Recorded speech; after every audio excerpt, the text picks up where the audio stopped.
This is a review of the large print backlit keyboard.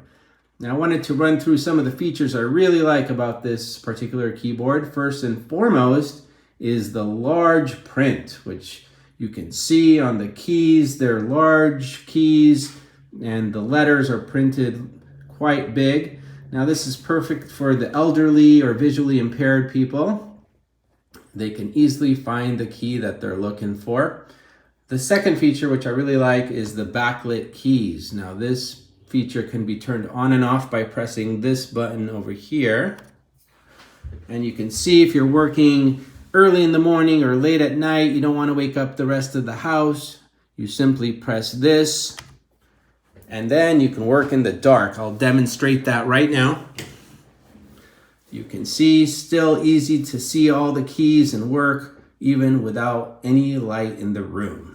It does also have these folding feet here in the back, so if you wanted a little lower profile, you can go ahead and do that. It's built very well, so it's got solid plastic material. It's plug and play, connects back here just through a USB, and is very compatible with almost any system. So overall, I would highly recommend this keyboard for anybody who wants an easy to use keyboard that has a lot of cool features.